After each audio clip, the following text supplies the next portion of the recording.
Hello family, ಎಲ್ಲರೂ ಹೇಗಿದ್ದೀರಾ? Welcome back to my YouTube channel. ಯಾರೆಲ್ಲ ನನಗೆ ಕಾಲಿಂಗ್ ವರ್ಕ್ ಬೇಡ, ಸೇಲ್ಸ್ ವರ್ಕ್ ಬೇಡ, ನನಗೆ ಫ್ಲೆಕ್ಸಿಬಲ್ ವರ್ಕಿಂಗ್ ಅವರ್ಸ್ ಬೇಕು, ಜೊತೆಗೆ ಅವರ್ಲಿ ವೈಸ್ ಪೇನ ಮಾಡಬೇಕಂತ ಎಕ್ಸ್ಪೆಕ್ಟ್ ಮಾಡ್ತಾ ಇದ್ರಿ, ಅವರೆಲ್ಲರಿಗೂ ಒಂದು ಗುಡ್ ನ್ಯೂಸ್, ಹಾಗೆ ಒಳ್ಳೆ ಆಪರ್ಚುನಿಟಿ ಅಂತ ಹೇಳ್ಬೋದು. ಯಾಕಂದರೆ ಇಲ್ಲಿ ಅವರು ಕಂಪ್ಲೀಟ್ಲಿ ಫ್ಲೆಕ್ಸಿಬಲ್ ವರ್ಕಿಂಗ್ ಅವರ್ಸ್ ಜೊತೆಗೆ ಅವರ್ಲಿ ವೈಸ್ ಪೇನ ಮಾಡ್ತಾ ಇದ್ದಾರೆ. ಪರ್ ಆರ್ ನಿಮಗೆ $61 ಪೇ ಮಾಡ್ತಾ ಇದ್ದಾರೆ. ಸೊ ಇಂಡಿಯನ್ ರುಪೀಸ್ಗೆ ಕನ್ವರ್ಟ್ ಮಾಡಿದರೆ ನಿಮಗೆ 5586 ರುಪೀಸ್ ನಿಮಗೆ ಪರ್ ಆರ್ನ ಕೊಡ್ತಾರೆ. ನೀವಿಲ್ಲಿ ಎಷ್ಟು ಅವರ್ಸ್ ಕೆಲಸ ಮಾಡ್ತೀರಾ ಅಷ್ಟು ನಿಮಗೆ ಸಿಗ್ತಾ ಹೋಗುತ್ತೆ. ಇನ್ನು ಇದು ಬಂದು ಜೆನ್ಯೂನ್ ಹಾಗೆ ಫಾಸ್ಟ್ ಗ್ರೋಯಿಂಗ್ ಕಂಪ್ನಿ ಆಗಿದೆ. ಇಲ್ಲಿ ರೋಲ್ ಏನು ಅಂತ ನೋಡಿದ್ರೆ ಕಂಟೆಂಟ್ ರಿವ್ಯೂವರ್ ಆಗಿರುತ್ತೆ. ಅಂದರೆ ಫಾರ್ ಎಕ್ಸಾಂಪಲ್ AI-ಗೆ ಅವ್ರು ಆಲ್ರೆಡಿ ಎಲ್ಲ ಇನ್ಫಾರ್ಮೇಷನ್ಸ್ನ ಫೀಡ್ ಮಾಡಿಬಿಟ್ಟಿರ್ತಾರೆ.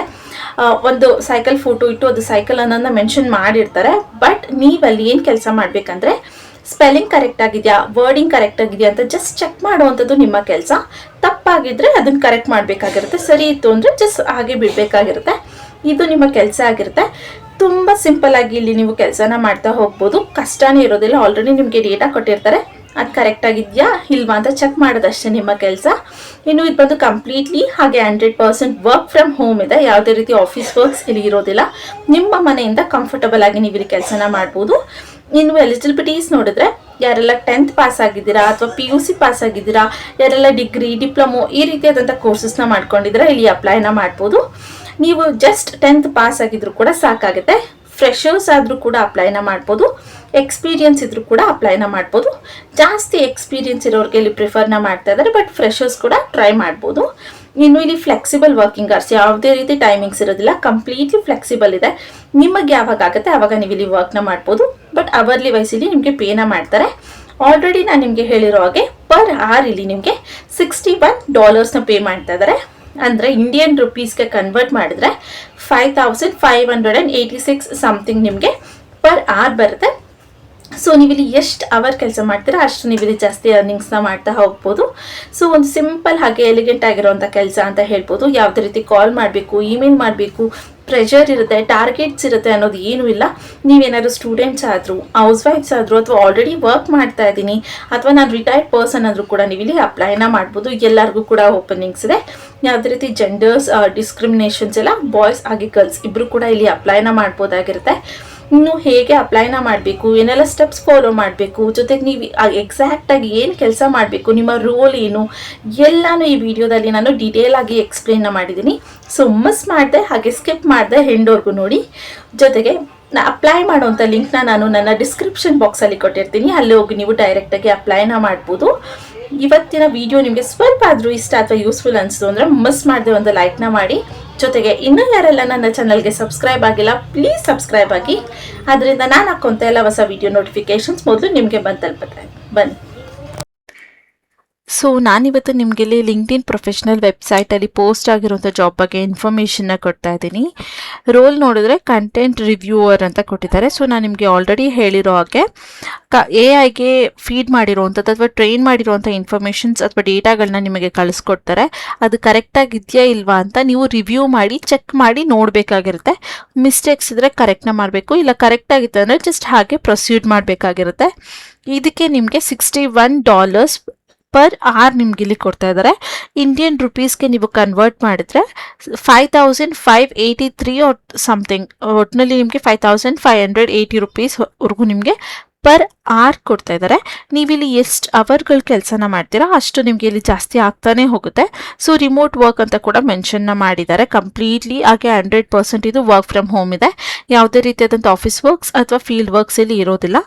1 ಡೇ ಆಗೋ ಅಷ್ಟೇ ಇದನ್ನು ಪೋಸ್ಟ್ ಮಾಡಿರುವಂಥದ್ದು. ಸೊ ಇನ್ನೂ ಕೂಡ ಅಪ್ಲಿಕೇಶನ್ಸ್ನ ತೊಗೊಳ್ತಾ ಇರ್ತಾರೆ. ಈ ವಿಡಿಯೋನ ಕಂಪ್ಲೀಟ್ ಆಗಿ ನೋಡ್ತಿದ್ದ ಹಾಗೆಯೇ ಅಪ್ಲೈನ ಮಾಡಿ ಕೆಲಸ ಸಿಗೋವಂಥ ಚಾನ್ಸಸ್ ಜಾಸ್ತಿ ಇರುತ್ತೆ. ಮತ್ತು ಇಲ್ಲಿ 49 ಇಂದ $61 ಪರ್ ಆರ್ ಅಂತ ಕೊಟ್ಟಿದ್ದಾರೆ. ರಿಮೋಟ್ ವರ್ಕ್ ಕಾಂಟ್ರಾಕ್ಟ್ ಅಂತ ಕೊಟ್ಟಿದ್ದಾರೆ. ಓಕೆನಾ. ಸೊ ಇಲ್ಲಿ ನಿಮಗೆ ಈಸಿಯಾಗಿ ನೀವು ಲೈಕ್ ಇಂಟರ್ವ್ಯೂನ ಅಥವಾ ಅಪ್ಲಿಕೇಶನ್ ಪ್ರೋಸೆಸ್ನ ಕಂಪ್ಲೀಟ್ ಮಾಡ್ಬೋದು. ಮೊದಲನೇದಾಗಿ ನಿಮ್ಮ ರೆಸ್ಯೂಮ್ನ ಅಪ್ಲೋಡ್ ಮಾಡುವಂಥದ್ದು, ಚಿಕ್ಕದಾಗಿ ಅಸೈನ್ಮೆಂಟ್ ಟೆಸ್ಟ್ನ ಕೊಡ್ತಾರೆ, ಅದನ್ನು ನೀವು ಪಾಸ್ ಆಗಬೇಕಾಗಿರುತ್ತೆ. ಫಾರ್ಮ್ ಫಿಲ್ ಮಾಡಿ ಸಬ್ಮಿಟ್ ಮಾಡಬೇಕಾಗಿರುತ್ತೆ. ಇದ್ರ ಬಗ್ಗೆ ನಾನು ನಿಮಗೆ ಡೀಟೇಲ್ ಆಗಿ ಹೇಳ್ತೀನಿ. ಸೊ ಒಂದು ಕೂಡ ಸ್ಕಿಪ್ ಮಾಡದೆ ನೋಡಿ. ಇಲ್ಲಿ ಸ್ವಲ್ಪ ಸ್ಕ್ರಾಲ್ ಡೌನ್ನ ಮಾಡಿದರೆ ನಿಮಗೆ ಕೆಲಸದ ಬಗ್ಗೆ ಹಾಗೆ ನಿಮ್ಮ ರೋಲ್ ಬಗ್ಗೆ ಕಂಪ್ಲೀಟಾಗಿ ಇನ್ಫಾರ್ಮೇಷನ್ಸ್ನ ಕೊಟ್ಟಿದ್ದಾರೆ. ಟೈಪ್ ನೋಡಿದ್ರೆ ಅವರ್ಲಿ ಕಾಂಟ್ರಾಕ್ಟ್ ಅಂತ ಕೊಟ್ಟಿದ್ದಾರೆ. ಯಾಕಂದರೆ ನೀವಿಲ್ಲಿ ಎಷ್ಟು ಅವರ್ ಕೆಲಸ ಮಾಡಿದ್ರು ಕೂಡ ಓಕೆ ಆಗಿರುತ್ತೆ. ಯಾವುದೇ ರೀತಿಯಾದ ಫಿಕ್ಸ್ಡ್ ಟೈಮಿಂಗ್ಸ್ ಅಥವಾ ಅವರ್ ಅವರು ಫಿಕ್ಸ್ ಮಾಡಿಲ್ಲ. ಸೊ ನೀವು ಅವರ್ಲಿ ವೈಸಲ್ಲಿ ವರ್ಕ್ನ ಮಾಡ್ಬೋದು. ಕಂಪ್ಲೀಟ್ಲಿ ನೋಡಿದ್ರೆ ನಿಮಗೆ $29 to $61 ಪರ್ ಅವರ್ನ ಪ್ರೊವೈಡ್ ಮಾಡ್ತಾ ಇದ್ದಾರೆ. ಲೊಕೇಶನ್ ರಿಮೋಟ್ ವರ್ಕ್ ಇದೆ. ಯಾವುದೇ ರೀತಿಯಾದಂಥ ಆಫೀಸ್ ವರ್ಕ್ಸ್ ಅಥವಾ ಫೀಲ್ಡ್ ವರ್ಕ್ಸ್ ಲೈಕ್ ಇಂಡಿಯಾನೇ ಆಗಬೇಕು, ಇದೇ ಸ್ಟೇಟ್ ಆಗಬೇಕಂತ ಅವರು ಏನು ಸ್ಪೆಸಿಫಿಕ್ ಆಗಿ ಹೇಳಿಲ್ಲ. ರಿಮೋಟ್ ವರ್ಕ್ ಎಲ್ಲಿಂದ ಬೇಕಾದ್ರೂ ಕೆಲಸನ ಮಾಡ್ಬೋದು. ಫ್ಲೆಕ್ಸಿಬಲ್ ಅವರ್ಸ್ ಇದೆ. ನಾನು ನಿಮ್ಗೆ ಆಲ್ರೆಡಿ ಹೇಳಿರೋ ಹಾಗೆ ಯಾವುದೇ ರೀತಿಯಾದಂಥ ಟೈಮ್ನ ಅವರು ಮೆನ್ಷನ್ ಮಾಡಿಲ್ಲ. ಕಂಪ್ಲೀಟ್ಲಿ ಇದು ಫ್ಲೆಕ್ಸಿಬಲ್ ಇದೆ. ಇನ್ನು ರೋಲ್ ರೆಸ್ಪಾನ್ಸಿಬಿಲಿಟೀಸ್ ನೋಡಿದ್ರೆ evaluate and edit AI generated content for clarity, accuracy, tone and system ಅಂತ ಕೊಟ್ಟಿದ್ದಾರೆ, ಸ್ಟೈಲ್ ಅಂತ ಕೊಟ್ಟಿದ್ದಾರೆ. ಸೊ ಇಲ್ಲಿ ನೀವೇನು ಮಾಡ್ತೀರಾ ಅಂದರೆ ಚೆಕ್ ಮಾಡ್ತೀರಾ, ಅಂದರೆ ಅವ್ರು ಕಳಿಸಿರೋಂಥ ಡೇಟಾನ ಓಪನ್ ಮಾಡಿ ಚೆಕ್ ಮಾಡ್ತೀರಾ. ಏನಾರು ಮಿಸ್ಟೇಕ್ಸ್ ಇದ್ದರೆ AI ಜನರೇಟೆಡಲ್ಲಿ ಎಡಿಟ್ ಮಾಡಿ ಕ್ಲಾರಿಟಿ ಹಾಗೆ ಅಕ್ಯುರೇಸಿ, ಯಾವುದೇ ರೀತಿ ಮಿಸ್ಟೇಕ್ಸ್ ಇಲ್ಲದೆ ಇರೋಗೆ, ಟೋನ್ ಅದು ಲೈಕ್ ಹ್ಯೂಮನ್ ಬರ್ದಿರೋ ಹಾಗೆ ಇಲ್ಲದೆ ಇರೋ ಥರ ಇರುತ್ತೆ. ಲೈಕ್ AI ಜನರೇಟೆಡ್ ಅಂತ ಈಸಿಯಾಗಿ ಗೊತ್ತಾಗ್ಬಿಡುತ್ತೆ. ಆ ರೀತಿ ಕಾಣಿಸ್ಬಾರ್ದು, ಅದು ಹ್ಯೂಮನ್ನೇ ಬರ್ದಿರೋ ರೀತಿ ಇರಬೇಕು. ಆ ರೀತಿ ನೀವು ಸ್ವಲ್ಪ ಟಚ್ ಕೊಟ್ಟು ಟೋನ್ನ ಸರಿ ಮಾಡಬೇಕು, ಹಾಗೆ ಸ್ಟೈಲ್ನ ಸರಿ ಮಾಡಬೇಕಾಗಿರುತ್ತೆ ಅಂತ ಹೇಳ್ತಾ ಇದ್ದಾರೆ. ಅಕಸ್ಮಾತ್ ಏನಾದ್ರು ಮಿಸ್ಟೇಕ್ಸ್ ಇದ್ದರೆ ಓಕೆನಾ. So develop training dashboards to improve AI narration systems and ಲೆಜಿಟಿಕ್ ಕ್ವಾಲಿಟೀಸ್ ಅಂತ ಕೊಟ್ಟಿದ್ದಾರೆ. ಸೊ ನೀವಿಲ್ಲಿ ನಿಮಗೆ ಒಂದು ಡ್ಯಾಶ್ಬೋರ್ಡ್ ಕೊಡ್ತಾರಲ್ವಾ, ಅದರಲ್ಲಿ ನೀವು AI ಟ್ರೈನ್ ಮಾಡೋ ರೀತಿ ಇದು ನಿಮ್ಮ ಕೆಲಸ ಇರುತ್ತೆ. AI ನರೇಷನ್ಸು ಅಥವಾ ಸ್ಟೈಲ್ಸ್ಗಳನ್ನ ಇಂಪ್ರೂವ್ ಮಾಡುವಂಥದ್ದು ನಿಮ್ಮ ಕೆಲಸ ಆಗಿರುತ್ತೆ ಅಂತ ಹೇಳಿದ್ದಾರೆ. Collaborate with data science to provide feedbacks and modern improvements ಅಂತ ಕೊಟ್ಟಿದ್ದಾರೆ. ಸೊ ಇಲ್ಲಿ ಡೇಟಾ ಸೈನ್ಸ್ ಡಿಪಾರ್ಟ್ಮೆಂಟ್ಗಳಿರುತ್ತೆ ಅಥವಾ ಟೀಮ್ಗಳಿರುತ್ತೆ, ಅವ್ರ ಜೊತೆ ನೀವು ಕೋಆಪ್ರೇಟ್ ಮಾಡಬೇಕಾಗಿರುತ್ತೆ ಅಥವಾ ಕೋಆರ್ಡಿನೇಟ್ ಮಾಡ್ಕೊಂಡು ಮಾತಾಡಿಕೊಂಡು ನೀವಿಲ್ಲಿ ಕೆಲಸ ಮಾಡಬೇಕಾಗಿರುತ್ತೆ. ಯಾವ ರೀತಿಯಾದಂಥ ಇನ್ಫಾರ್ಮೇಷನ್ಸ್ನ ಕೊಡಬೇಕಂದ್ರೆ ನೀವು ವರ್ಕ್ ಮಾಡಿರೋ ರಿಲೇಟೆಡ್, AI ಜನರೇಟೆಡ್ ರಿಲೇಟೆಡ್ ಏನಾದ್ರು ಫೀಡ್ಬ್ಯಾಕ್ಸ್ಗಳಿದ್ರೆ ಅಥವಾ ಮಾಡ್ರನ್ ಅಥವಾ ಟ್ರೆಂಡಿಂಗಲ್ಲಿ ಇಂಪ್ರೂವ್ಮೆಂಟ್ಸ್ ಏನಾದ್ರು ಆಗಿದ್ರೆ ಅದ್ರ ರಿಲೇಟೆಡ್ ನೀವಿಲ್ಲಿ ಅವ್ರಿಗೆ ಇನ್ಫಾರ್ಮೇಷನ್ಸ್ನ ಕೊಡಬೇಕಾಗಿರುತ್ತೆ. ಇನ್ನು identify pattern in AI outputs to ensure preference and regular error ಅಂತ ಕೊಟ್ಟಿರ್ತಾರೆ. ಸೊ ನೀವಿಲ್ಲಿ AI ಔಟ್ಪುಟ್ಟಲ್ಲಿ ಪ್ಯಾಟ್ರನ್ ಯಾವ ಥರ ಇದೆ, ಏನು ಮಿಸ್ಟೇಕ್ ಆಗ್ತಾ ಇದೆ, ಎಲ್ಲಿ ಅದು ಸರಿ ಮಾಡ್ಕೊಳ್ಬೇಕು ಅನ್ನೋದನ್ನ ನೀವು ಐಡೆಂಟಿಫೈ ಮಾಡಿ ಟೀಮ್ಗೆ ಅಥವಾ ಡೇಟಾ ಅವ್ರು ಇರ್ತಾರೆ ಅಲ್ವಾ ಟೀಮು, ಅವ್ರಿಗೆ ಇನ್ಫಾರ್ಮ್ ಮಾಡಬೇಕಾಗಿರುತ್ತೆ ಅಂತ ಹೇಳ್ತಿದ್ದಾರೆ. Ensure AI written content relevant to editing standards and voice guidelines ಅಂತ ಕೊಟ್ಟಿದ್ದಾರೆ. ಸೊ ಇಲ್ಲಿ AI ರಿಟರ್ನ್ ಇರುತ್ತೆ ಅಲ್ವಾ, ಅದನ್ನು ನೀವು ಅನಲೈಸ್ ಮಾಡಬೇಕಾಗಿರುತ್ತೆ, ಎಡಿಟ್ ಮಾಡಬೇಕಾಗಿರುತ್ತೆ ಏನಾದ್ರು ಮಿಸ್ಟೇಕ್ಸ್ ಇದ್ದರೆ. ಹಾಗೆ ವಾಯ್ಸ್ದು ಏನಾದ್ರು ಕೊಟ್ಟಿದ್ರೆ ಅದ್ರ ಗೈಡ್ಲೈನ್ಸ್ನ ಕಂಪ್ಲೀಟ್ ಮಾಡ್ತಾ ಇಲ್ವಾ, ಅದು ಓಕೆನಾ ಇಲ್ವಾ ಅಂತ ನೀವಿಲ್ಲಿ ಚೆಕ್ ಮಾಡಬೇಕಾಗಿರುತ್ತೆ ಅಂತ ಹೇಳ್ತಾ ಇದ್ದಾರೆ. ಇನ್ನು ಇದಿಷ್ಟು ನೀವು ಮಾಡಬೇಕಾಗಿರೋಂಥ ಕೆಲಸ ಅದು ಸೇಮೇ ಕೊಟ್ಟಿದ್ದಾರೆ. ಜಸ್ಟ್ 3 ಪಾಯಿಂಟ್ಸ್ ಇರುತ್ತೆ. ಓಪನ್ ಮಾಡುವಂಥದ್ದು, ಚೆಕ್ ಮಾಡುವಂಥದ್ದು, ಏನಾದ್ರು ಮಿಸ್ಟೇಕ್ಸ್ ಇದ್ದರೆ ಸರಿ ಮಾಡೋದು, ಟೀಮ್ ಜೊತೆ ಕೋಆರ್ಡಿನೇಟ್ ಮಾಡ್ಕೊಂಡು ಏನಾದ್ರು ಫೀಡ್ಬ್ಯಾಕ್ಸ್ ಇದ್ದರೆ ಇಂಪ್ರೂವ್ಮೆಂಟ್ಸ್ ಇದ್ದರೆ ಹೇಳಬೇಕಾಗಿರುತ್ತೆ. AI ಲೈಕ್ ಔಟ್ಲೈನ್ ಅಥವಾ ಬರೆಯೋದ್ರಲ್ಲಿ ಕಂಟೆಂಟ್ ಹೇಗೆ ಅದು ಕ್ರಿಯೇಟ್ ಮಾಡ್ತಾ ಇದೆ, ಔಟ್ಪುಟ್ ಏನಕ್ಕೆ ಈ ರೀತಿ ಬರ್ತಾ ಇದೆ ಅನ್ನೋದನ್ನ ಚೆಕ್ ಮಾಡಬೇಕಾಗಿರುತ್ತೆ ಅಂತ ಅಷ್ಟೇ. ಸಿಂಪಲ್ ಆಗಿರುತ್ತೆ. ಇನ್ನು ರಿಕ್ವೈರ್ಮೆಂಟ್ಸ್ ಅಂತ ಅಂದರೆ ನೀವು ಈ ಕೆಲಸಕ್ಕೆ ಮಾಡೋದಕ್ಕೆ ನಿಮ್ಮ ಹತ್ರ ಏನೇನು ರಿಕ್ವೈರ್ಮೆಂಟ್ಸ್ ಇರಬೇಕು ಅಥವಾ ಕಂಪನಿ ಏನು ಎಕ್ಸ್ಪೆಕ್ಟ್ ಮಾಡ್ತಾ ಇದೆ ಅನ್ನೋದನ್ನ ಕೊಟ್ಟಿದ್ದಾರೆ. ಇನ್ನು professional experience as a return auditor, editing R similar rules ಅಂತ ಕೊಟ್ಟಿದ್ದಾರೆ. ಸೊ ನಿಮ್ಗೆ ಏನಾದ್ರು ಎಕ್ಸ್ಪೀರಿಯನ್ಸ್ ಇದ್ದರೆ ರಿಟರ್ನಲ್ಲಿ ಬರೆಯೋ ಕಂಟೆಂಟ್ ರೈಟಿಂಗಲ್ಲಿ ಅಥವಾ ಎಡಿಟಿಂಗಲ್ಲಿ ಸಿಮಿಲರ್ ರೂಲ್ಸ್ಗಳಲ್ಲಿ ನಿಮ್ಗೆ ಏನಾದ್ರು ಎಕ್ಸ್ಪೀರಿಯನ್ಸ್ ಇದ್ದರೆ ಇಲ್ಲಿ ನೀವು ಅಪ್ಲೈನ ಮಾಡ್ಬೋದು. ಪ್ಲಸ್ ಆಗುತ್ತೆ, ಫ್ರೆಷರ್ಸ್ ಕೂಡ ಅಪ್ಲೈನ ಮಾಡ್ಬೋದು, ಯೋಚನೆ ಮಾಡಬೇಡಿ ಓಕೆನಾ. ಇನ್ನು ಡಿಲೈವಿಟ್ written and verbal communication skill with strong attention to detail ಅಂತ ಕೊಟ್ಟಿದ್ದಾರೆ. ಸೊ ನಿಮಗೆ ಎಕ್ಸಲೆಂಟ್ ಆಗಿ ಓದೋದಕ್ಕೆ ಮತ್ತು ಬರೆಯೋದಕ್ಕೆ ಬರಬೇಕು, ಒಳ್ಳೆ ಕಮ್ಯುನಿಕೇಷನ್ ಸ್ಕಿಲ್ ಇರಬೇಕು with strong attention to detail ಅಂತ ಕೊಟ್ಟಿದ್ದಾರೆ. ಸೊ ಚಿಕ್ಕ ಚಿಕ್ಕ ವಿಷಯಗಳನ್ನು ಗಮನ ಇಟ್ಟು ನೋಡಿ ನಿಮಗೆ ತುಂಬ ಚೆನ್ನಾಗಿ ಬರೆಯೋದಕ್ಕೆ, ಓದೋದಕ್ಕೆ, ಹಾಗೆ ಕಮ್ಯುನಿಕೇಟ್ ಮಾಡೋದಕ್ಕೆ ಬರಬೇಕು ಅಂತ ಹೇಳ್ತಿದ್ದಾರೆ.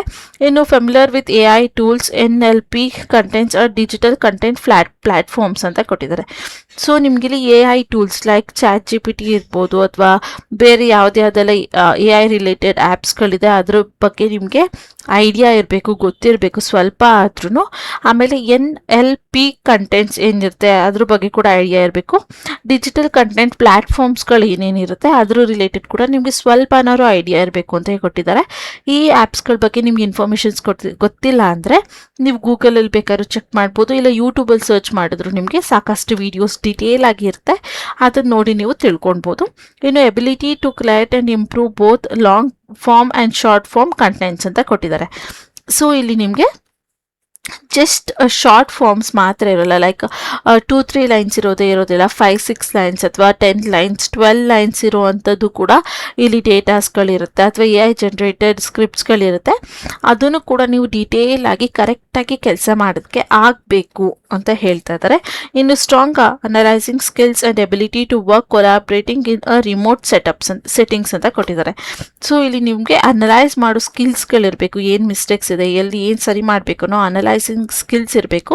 ಹಾಗೆ ಎಬಿಲಿಟಿ ಟು ವರ್ಕ್ ಅಂತ ಕೊಟ್ಟಿದ್ದಾರೆ. ಸೊ ನೀವು ಮನೆಯಿಂದ ಕರೆಕ್ಟಾಗಿ ಕೆಲಸನ ಮಾಡೋಕ್ಕಾಗಬೇಕು. ನೆಗ್ಲಿಜೆನ್ಸಿ ಮಾಡುವಂಥದ್ದು, ಟೈಮ್ ಮ್ಯಾನೇಜ್ ಆಗದೆ ಇರುವಂಥದ್ದು, ಅಥವಾ ಸುಮ್ಮನೆ ಏನೋ ಕೆಲಸ ಮಾಡಬೇಕಲ್ಲ ಅಂತ ಮಾಡುವಂಥದ್ದು, ಈ ರೀತಿ ಮಾಡಬಾರ್ದು. ಕರೆಕ್ಟಾಗಿ ಕೆಲಸನ ಮಾಡಬೇಕಾಗಿರುತ್ತೆ ಅಂತ ಹೇಳ್ತಿದ್ದಾರೆ. ಇನ್ನು ಅಪ್ಲಿಕೇಶನ್ ಪ್ರೋಸೆಸ್ ಏನಿರುತ್ತೆ ಅಂದರೆ, ನಾನು ನಿಮಗೆ ಆಲ್ರೆಡಿ ಹೇಳಿದ್ದೆ, ಜಸ್ಟ್ ನೀವು ನಿಮ್ಮ ರೆಸ್ಯೂಮ್ನ ಅಪ್ಲೋಡ್ ಮಾಡಬೇಕಾಗಿರುತ್ತೆ ಅಥವಾ ಸೆಂಡ್ ಮಾಡಬೇಕಾಗಿರುತ್ತೆ. ಶಾರ್ಟ್ ಅಸೈನ್ಮೆಂಟ್ ಇರುತ್ತೆ, ಓಕೆನಾ, ಶಾರ್ಟಾಗಿ ಅಸೈನ್ಮೆಂಟ್ ಇರುತ್ತೆ ಈ ವರ್ಕ್ ರಿಲೇಟೆಡ್, ಅದನ್ನು ಅಟೆಂಡ್ ಮಾಡಬೇಕಾಗಿರುತ್ತೆ. ಆಮೇಲೆ ಒಂದು ಫಾರ್ಮ್ ಇರುತ್ತೆ, ಆ ಫಾರ್ಮ್ನ ಫಿಲ್ ಮಾಡಿ ಸಬ್ಮಿಟ್ ಮಾಡಬೇಕಾಗಿರುತ್ತೆ. ಅದಾದಮೇಲೆ ಅವರು ಚೆಕ್ ಮಾಡ್ತಾರೆ ನಿಮ್ಮ ಅಸೈನ್ಮೆಂಟ್ ನೀವು ಹೇಗೆ ಮಾಡಿದ್ದೀರಾ, ನಿಮಗೆ ಕೆಲಸ ಕೊಡ್ಬೋದಾ ಇಲ್ವಾ ಅಂತ. ಅದಾದಮೇಲೆ ನೀವೇನಾದ್ರು ಶಾರ್ಟ್ ಲಿಸ್ಟ್ ಆದರೆ ಅವ್ರು ನಿಮಗೆ ಕಾಲ್ ಅಥವಾ ಇಮೇಲ್ ಏನು ಪ್ರೋಸೆಸ್ ಇದೆ ಅದನ್ನು ನೆಕ್ಸ್ಟ್ ಮಾಡ್ತಾ ಹೋಗ್ತಾರೆ. ಇಲ್ಲಿನ ಇದಿಷ್ಟು ಕೆಲಸದ ಬಗ್ಗೆ ಇನ್ಫಾರ್ಮೇಷನ್ ಆಗಿತ್ತು. ಇನ್ನು ಹೇಗೆ ಅಪ್ಲೈ ಮಾಡೋದಂದರೆ, ಇಲ್ಲಿ ಈಸಿ ಅಪ್ಲೈ ಅನ್ನೋ ಆಪ್ಷನ್ ಕಾಣ್ತಾ ಇದೆ ಅಲ್ವಾ, ಇದ್ರ ಮೇಲೆ ಕ್ಲಿಕ್ನ ಮಾಡಿದ್ರೆ ನಿಮಗೆ ಇನ್ನೊಂದು ಇಂಟರ್ಫೇಸ್ ಓಪನ್ ಆಗುತ್ತೆ. Just a minute, so sorry. Okay, ಇಲ್ಲಿ ನಿಮಗೆ ಈ ರೀತಿಯಾದಂಥ ಇಂಟರ್ಫೇಸ್ ಓಪನ್ ಆಗುತ್ತೆ. ಮೊದಲನೇದಾಗಿ ನೀವು ನಿಮ್ಮ ನೇಮ್ ಹಾಕಬೇಕಾಗಿರುತ್ತೆ, ಆಮೇಲೆ ಲಾಸ್ಟ್ ನೇಮ್ ಹಾಕಬೇಕು, ಯಾವ ಕಂಟ್ರಿ ನಿಮ್ಮ ಮೊಬೈಲ್ ಇರೋವಂಥದ್ದು ಅದನ್ನು ನೀವು ಇಂಡಿಯಾ ಸೆಲೆಕ್ಟ್ ಮಾಡ್ಕೊಳ್ಬೇಕಾಗಿರುತ್ತೆ. ಅದಾದಮೇಲೆ ನಿಮ್ಮ ಕಾಂಟ್ಯಾಕ್ಟ್ ನಂಬರ್, ಆಮೇಲೆ ನಿಮ್ಮ ಇಮೇಲ್ನ ಸೆಲೆಕ್ಟ್ ಮಾಡಿಕೊಂಡು ನೆಕ್ಸ್ಟ್ ಅಂತ ಕೊಡಬೇಕಾಗಿರುತ್ತೆ. ನೀವೇನಾದ್ರು ಫಸ್ಟೇ ಅದನ್ನು ಅಪ್ಲೋಡ್ ಮಾಡಿರೋ ಅಥವಾ ಯಾವಾಗಾರು ಲೈಕ್ ಫೀಡ್ ಮಾಡಿ ಬಿಟ್ಟಿದ್ರೆ, ಲಿಂಕ್ಡ್ಇನ್ ಪ್ರೊಫೈಲ್ನ ಕ್ರಿಯೇಟ್ ಮಾಡಬೇಕಂದ್ರೆ ಇದೆಲ್ಲ ಇನ್ಫಾರ್ಮೇಷನ್ಸ್ ಆಲ್ರೆಡಿ ನೀವು ಕೊಟ್ಟಿರ್ತೀರಾ. ಸೊ ಆಟೋಮೆಟಿಕ್ ಆಗಿ ಅದು ತೊಗೊಳುತ್ತೆ. ಏನಾದ್ರು ಮಿಸ್ಟೇಕ್ಸ್ ಇದ್ದರೆ ಅಥವಾ ನೀವು ಏನಾದ್ರು ಎಡಿಟ್ ಮಾಡಬೇಕಂತ ಇದ್ದರೆ ಎಡಿಟ್ನ ಮಾಡ್ಕೊಬೋದು. ಅದಾದಮೇಲೆ ಇಲ್ಲಿ ನೀವು ಅಪ್ಡೇಟೆಡ್ ರೆಸ್ಯೂಮ್ನ ಅಪ್ಲೋಡ್ ಮಾಡಬೇಕಾಗಿರುತ್ತೆ. ಅಕಸ್ಮಾತ್ ಇರುವಂಥದ್ದು ಅಪ್ಡೇಟೆಡ್ ಇದ್ದರೆ ವೆಲ್ ಆ್ಯಂಡ್ ಗುಡ್, ಇಲ್ಲ ಅಂದರೆ ಇಲ್ಲಿ ಅಪ್ಲೋಡ್ ರೆಸ್ಯೂಮ್ ಅನ್ನೋ ಆಪ್ಷನ್ ಮೇಲೆ ಕ್ಲಿಕ್ನ ಮಾಡಿ ನೀವು ಅಲ್ಲಿ ಅಪ್ಲೋಡ್ನ ಮಾಡ್ಬೋದು. ಅದಾದಮೇಲೆ ಸ್ಕ್ರೋಲ್ ಡೌನ್ ಮಾಡಿ ನೆಕ್ಸ್ಟ್ ಅಂತ ಕೊಡಿ. ಇಲ್ಲಿ ನಿಮಗೆ ಕೆಲವೊಂದಷ್ಟು ಇನ್ಫಾರ್ಮೇಷನ್ಸ್ ತೋರಿಸುತ್ತೆ. ನಿಮಗೆ ಪ್ರೀವಿಯಸ್ ಎಕ್ಸ್ಪೀರಿಯನ್ಸ್ ಏನಾದರೂ ಇದ್ದರೆ ಮಾಡಿದ್ರೆ ಅದನ್ನು ತೋರಿಸುತ್ತೆ, ಅದನ್ನೊಂದ್ಸಲ ಚೆಕ್ನ ಮಾಡ್ಕೊಳ್ಳಿ. ಅದಾದಮೇಲೆ ಇಲ್ಲಿ ನೆಕ್ಸ್ಟ್ ಅಂತ ಕೊಡಿ. ಸೊ ಇಲ್ಲಿ ನಿಮಗೆ ಕೆಲವೊಂದಷ್ಟು ಕ್ವೆಶನ್ಸ್ಗಳನ್ನ ಕೇಳುತ್ತೆ, ಲೈಕ್ ಜಸ್ಟ್ ಅಮೆರಿಕ್ ಇಲ್ಲಿ ನಾನು ಎಕ್ಸ್ಪೀರಿಯನ್ಸ್ ಇದೆ ಅಂತ ಹಾಕಿರೋದ್ರಿಂದ ನನಗೆ ಇಲ್ಲಿ ಈ ಕ್ವೆಶನ್ಸ್ ಕೇಳಿದೆ. ನಾನು ಒಂದು ನಿಮಿಷ ಇದನ್ನು ಎಡಿಟ್ ಮಾಡ್ತೀನಿ. ನೀವೇನಾದ್ರು ಫ್ರೆಶರ್ ಆಗಿದ್ರೆ ನಿಮಗೆ ಇದು ರಿಕ್ವೈರ್ಮೆಂಟ್ಸ್ ಇರೋದಿಲ್ಲ. ಸೊ ಜಸ್ಟ್ ಸೇವ್ ಅಂತ ಕೊಟ್ಟು, ಸಾರಿ, ಸೊ ನೀವು ಫ್ರೆಶರ್ ಆಗಿ ಏನಾದರೂ ಇಲ್ಲಿ ಅಪ್ಲೈನ ಮಾಡ್ತಿದ್ರೆ ನಿಮಗೆ ಆ ಕ್ವೆಶನ್ಸ್ ಕೇಳೋದಿಲ್ಲ. ನೀವೇನಾದ್ರು ಎಕ್ಸ್ಪೀರಿಯನ್ಸ್ ಆಗಿದೆ ಅಂತ ಏನಾದ್ರು ಲೈಕ್ ಫೀಡ್ ಮಾಡಿದರೆ ಲಿಂಕ್ಡ್ಇನ್ ಪ್ರೊಫೈಲಲ್ಲಿ ಆ ಸ್ಟೆಪ್ಸ್ಗಳು ತೋರಿಸುತ್ತೆ, ಅದನ್ನು ನೀವು ಈಸಿಯಾಗಿ ಕ್ಲಿಯರ್ ಮಾಡ್ಕೊಳ್ಬೋದು. ಅದಾದಮೇಲೆ ನಿಮ್ಮ ಸ್ಕೂಲ್ ನೇಮ್, ಸಿಟಿ, ಅಥವಾ ನೀವೇನಾದ್ರು ಡಿಗ್ರಿ ಮಾಡಿದರೆ, ಡಿಗ್ರಿ ಅಂದರೆ ಅದು ಲೈಕ್ ಡಿಪ್ಲೊಮಾ ಆಗಿರ್ಬೋದು, ಏನೇ ಆಗಿರ್ಬೋದು, ಅದನ್ನು ಮೆನ್ಷನ್ ಮಾಡಬೇಕಾಗಿರುತ್ತೆ. ಯಾವ ಫೀಲ್ಡಲ್ಲಿ ನೀವು ಮಾಡಿದ್ದೀರಾ ಅದನ್ನು ಕೂಡ ನೀವು ಇಲ್ಲಿ ಮೆನ್ಷನ್ ಮಾಡಬೇಕಾಗಿರುತ್ತೆ. ಲೈಕ್ BCom ಮಾಡಿದರೆ ನೀವು ಫಾರ್ ಎಕ್ಸಾಂಪಲ್ ಕಾಮರ್ಸ್ ಆಗಿರ್ಬೋದು, ಅಥವಾ ನೀವು ಯಾವ ಫೀಲ್ಡಲ್ಲಿ ಮಾಡಿರ್ತೀರಾ ಅದನ್ನು ನೀವಿಲ್ಲಿ ಮೆನ್ಷನ್ನ ಮಾಡಬೇಕಾಗಿರುತ್ತೆ. ಸಾರಿ, ಇಲ್ಲಲ್ಲ, ಇಲ್ಲಿ ಡಿಗ್ರಿಯಲ್ಲಿ ನೀವು BCom ಅಥವಾ ಏನು ಮಾಡಿದ್ದೀರಾ ಅದನ್ನು ಮೆನ್ಷನ್ ಮಾಡಬೇಕು. ಇಲ್ಲಿ ಯಾವ ಫೀಲ್ಡ್ ಅಂತ ನೀವು ಮಾಡಬೇಕಾಗಿರುತ್ತೆ. ಅದಾದಮೇಲೆ ಸ್ವಲ್ಪ ಸ್ಕ್ರೋಲ್ ಡೌನ್ ಮಾಡಿದ್ರೆ ಕರೆಂಟ್ಲಿ ಅಟೆಂಡಿಂಗ್ ದಿಸ್ ಇಂಟರ್ನ್ಶಿಪ್ ಅಂತ ಕೊಡ್ಬೋದು, ಅಥವಾ ಯಾವಾಗ ನೀವು ಕಂಪ್ಲೀಟ್ ಮಾಡಿದ್ರಿ, ಯಾವಾಗ ನಿಮ್ಮ ಡಿಗ್ರಿ ಸ್ಟಾರ್ಟ್ ಆಯಿತು, ಆಮೇಲೆ ಯಾವ ಇಯರಲ್ಲಿ ಸ್ಟಾರ್ಟ್ ಆಯಿತು, ಯಾವ ಇಯರಲ್ಲಿ ಎಂಡ್ ಆಯಿತು ಅಂತ ನೀವು ಲೈಕ್ ಸೆಲೆಕ್ಟ್ ಮಾಡಿಕೊಂಡು ನೀವಿಲ್ಲಿ ಜಸ್ಟ್ ಲೈಕ್ ಈ ರೀತಿ ನೀವು ನಿಮ್ಮ ಇಯರ್ ಅಥವಾ ಇನ್ಫಾರ್ಮೇಷನ್ಸ್ನ ಸೆಲೆಕ್ಟ್ ಮಾಡ್ಕೊಳ್ಬೇಕಾಗಿರುತ್ತೆ. 2019 ಅಲ್ಲ, ಅಥವಾ ಯಾವಾಗ ಸ್ಟಾರ್ಟ್ ಆಯಿತು ಅನ್ನೋದನ್ನ ಸೆಲೆಕ್ಟ್ ಮಾಡ್ಕೊಂಡು ಜಸ್ಟ್ ಸೇವ್ ಅಂತ ಕೊಡಬೇಕಾಗಿರುತ್ತೆ. ಅದು ಆಟೋಮೆಟಿಕ್ಕಾಗಿ ಸೇವ್ ಆಗುತ್ತೆ. ನೀವೆಲ್ಲ ಇನ್ಫಾರ್ಮೇಷನ್ಸ್ ಕೊಟ್ಟಿದ್ರೆ ಅದು ಆಟೋಮೆಟಿಕ್ಕಾಗಿ ಸೇವ್ ಆಗುತ್ತೆ. ಅದಾದಮೇಲೆ ಇಲ್ಲಿ ನೆಕ್ಸ್ಟ್ ಅನ್ನೋ ಆಪ್ಷನ್ ಕಾಣ್ತಾ ಇದೆ ಅಲ್ವಾ, ಅಥವಾ ರಿವ್ಯೂ ಅನ್ನೋ ಆಪ್ಷನ್ ಕಾಣ್ತಾ ಇದೆ, ಇಲ್ಲಿ ಇದ್ರ ಮೇಲೆ ಕ್ಲಿಕ್ನ ಮಾಡಬೇಕಾಗಿರುತ್ತೆ. ಸೊ ಮೇಲ್ ಕೇಳಿರೋ ಎಲ್ಲ ಇನ್ಫಾರ್ಮೇಷನ್ ಕೊಟ್ಮೇಲೆ ಸೇವ್ ಅಂತ ಕೊಟ್ಟು ಇಲ್ಲಿ ರಿವ್ಯೂ ಅಂತ ನೀವು ಕ್ಲಿಕ್ನ ಮಾಡಿದ್ರೆ ನಿಮ್ಮ ಲೈಕ್ ಅವ್ರು ಕೇಳಿರೋಂಥ ಕ್ವೆಶನ್ಸ್ಗೆಲ್ಲ ಆನ್ಸರ್ ಮಾಡಿದಾಗ ಆಗುತ್ತೆ. ಅದಾದಮೇಲೆ ಇಲ್ಲಿ ನೀವು ಒಂದ್ಸಲ ಚೆಕ್ ಮಾಡ್ಕೊಬೋದು ನೀವು ಕೊಟ್ಟಿರೋಂಥ ಇನ್ಫಾರ್ಮೇಷನ್ಸ್ ಕರೆಕ್ಟ್ ಆಗಿದೆಯಾ ಇಲ್ವಾ ಅಂತ. ಅಕಸ್ಮಾತ್ ನೀವೇನಾದರೂ ಇಲ್ಲಿ ಎಡಿಟ್ನ ಮಾಡಬೇಕಂದ್ರೆ ಇಲ್ಲಿ ಜಸ್ಟ್ ಎಡಿಟ್ ಅನ್ನೋದ್ರ ಮೇಲೆ ಕ್ಲಿಕ್ನ ಮಾಡಿ ಎಡಿಟ್ನ ಮಾಡ್ಬೋದು. ಎಲ್ಲ ಕರೆಕ್ಟ್ ಆಗಿದೆ ಅಂದರೆ ಇಲ್ಲಿ ಸಬ್ಮಿಟ್ ಅಪ್ಲಿಕೇಶನ್ ಅನ್ನೋ ಆಪ್ಷನ್ ಕಾಣ್ತಾ ಇದೆ ಅಲ್ವಾ, ಇದ್ರ ಮೇಲೆ ಕ್ಲಿಕ್ನ ಮಾಡಿದ್ರೆ ನಿಮ್ಮ ಅಪ್ಲಿಕೇಶನ್ ಇಲ್ಲಿ ಸಕ್ಸಸ್ಫುಲ್ ಆಗಿ ಸಬ್ಮಿಟ್ ಆಗುತ್ತೆ. ಅದಾದಮೇಲೆ ನೀವು ಕೊಟ್ಟಿರೋಂಥ ಇಮೇಲ್ ಐ ಡಿ ಅಥವಾ ಕಾಂಟ್ಯಾಕ್ಟ್ ನಂಬರ್ಗೆ ಅವರ ಕಡೆಯಿಂದ ಕಾಲ್ ಅಥವಾ ಇಮೇಲ್ ಬರುತ್ತೆ. ಆದಷ್ಟು ಇಮೇಲ್ಗಳನ್ನ ಸ್ಪ್ಯಾಮ್ ಲಿಸ್ಟ್ ಕೂಡ ಚೆಕ್ ಮಾಡ್ಕೊತಾರೆ, ಯಾಕಂದರೆ ಕಂಪ್ನಿಯವರು ಜಾಸ್ತಿ ಕಾಲ್ ಮಾಡೋದಕ್ಕಿಂತ ಇಮೇಲ್ನ ಮಾಡ್ತಾರೆ. ಅದಕ್ಕೆ ನೀವು ರೆಸ್ಪಾಂಡ್ ಮಾಡಿದ್ರೆ ಮಾತ್ರ ಅಥವಾ ಅಸೈನ್ಮೆಂಟ್ ಇಮೇಲಲ್ಲಿ ಕಳಿಸಿರ್ತಾರೆ ಅದನ್ನು ನೀವು ಅಟೆಂಡ್ ಮಾಡಿದ್ರೆ ಮಾತ್ರ ಅವರ ಕಡೆಯಿಂದ ಕಾಲ್ ಬರುತ್ತೆ. ಸೊ ಆದಷ್ಟು ನಿಮ್ಮ ಇಮೇಲ್ಗಳ ಸ್ಪ್ಯಾಮ್ ಲಿಸ್ಟ್ನು ಕೂಡ ಮಿಸ್ ಮಾಡದೆ ಚೆಕ್ನ ಮಾಡ್ಕೊತಾರೆ. ಯಾವುದೇ ಅನ್ನೋನ್ ನಂಬರಿಂದ ಕಾಲ್ ಬಂದರೂ ರಿಸೀವ್ ಮಾಡಿ ಕಾನ್ಫಿಡೆಂಟ್ ಆಗಿ ಆನ್ಸರ್ನ ಮಾಡಿ. ಸೊ ಇದು ಇವತ್ತಿನ ವಿಡಿಯೋ ಆಗಿತ್ತು. ಈ ವಿಡಿಯೋ ನಿಮಗೆ ಸ್ವಲ್ಪ ಆದರೂ ಇಷ್ಟ ಅಥವಾ ಯೂಸ್ಫುಲ್ ಅನ್ಸಿದ್ರೆ ಮಿಸ್ ಮಾಡದೆ ಒಂದು ಲೈಕ್ನ ಮಾಡಿ. ನಿಮ್ಗೆ ಏನಾದ್ರು ಡೌಟ್ಸ್ ಅಥವಾ ಕ್ವೆಶನ್ಸ್ ಇತ್ತಂದರೆ ನನ್ನ ಕಮೆಂಟ್ ಬಾಕ್ಸಲ್ಲಿ ಕಮೆಂಟ್ನ ಮಾಡ್ಬೋದು, ನಾನು ನಿಮಗೆ ಆನ್ಸರ್ನ ಮಾಡ್ತೀನಿ. ಜೊತೆಗೆ ಕೆಲಸ ಹುಡುಕ್ತಾ ಇರೋಂಥ ನಿಮ್ಮ ಫ್ರೆಂಡ್ಸ್ ಹಾಗೆ ಫ್ಯಾಮಿಲಿ ಮೆಂಬರ್ಸ್ಗೆ ಮಿಸ್ ಮಾಡದೆ ಶೇರ್ ಮಾಡಿ. ಇದೇ ರೀತಿಯಾದಂಥ ಜೆನ್ಯೂನ್ ಜಾಬ್ ಅಪ್ಡೇಟ್ಸ್ ನಿಮಗೆ ಡೈಲಿ ಬೇಕಂದರೆ ಈಗಲೇ ಹೋಗಿ ನನ್ನ ಚಾನಲ್ನ ಸಬ್ಸ್ಕ್ರೈಬ್ ಮಾಡ್ಕೊಳ್ಳಿ. ಮತ್ತೆ ನಾಳೆ ಇನ್ನೊಂದು ಹೊಸ ಜೆನ್ಯೂನ್ ಜಾಬ್ ಅಲರ್ಟ್ ಜೊತೆ ಬರ್ತೀನಿ ಅಂತ ಹೇಳ್ತಾ thank you for watching. All the best.